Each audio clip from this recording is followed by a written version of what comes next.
pengembangan dari hasil penyelidikan dan juga penyidikan sementara saat ini kita dapati bahwa kejadian tersebut ternyata bukan murni pencurian dengan kekerasan, namun juga ternyata pembunuhan yang sudah direncanakan, sehingga pasal yang kita persangkakan kepada tersangka dalam hal ini adalah pasal 340 dan 338 dan 365 KUH pidana dijunturkan dengan pasal 55. Kita undang hukum terlebih dahulu.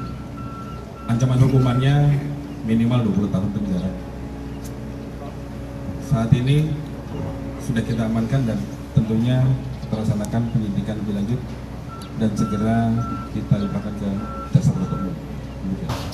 Dan untuk motifnya seperti apa, dan kasus yang pertama kali dianggap curas tadi, dan motif ya. Dan jadi motifnya saat ini seperti kita ketahui setelah kita melakukan pemeriksaan dan diketahui adalah ternyata bukan hanya murni pencurian dengan kekerasan, namun juga ada pembunuhan berencana yang salah satu ataupun aktor dari intelektual kejahatan ini yaitu suaminya sendiri dengan inisial H, di mana motifnya adalah permasalahan rumah tangga, di mana pelaku sendiri merasa kesal dengan korban diatur dan juga masalah perekonomian yang menjadi masalah dari keluarga tersebut.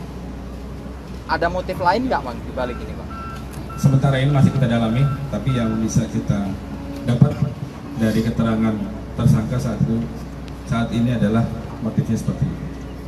Selain motif pelaku eksekutor utama ini, yang rekannya yang 3 ini apa Bang perannya Bang? Ya, jadi dari 4 orang ini masing-masing mempunyai peran.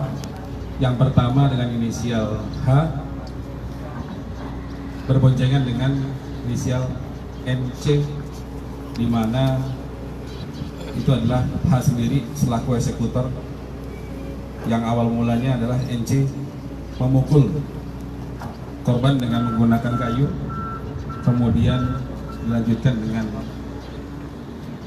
tersangka H melukai atau menusuk korban lebih kurang sebanyak 5 kali.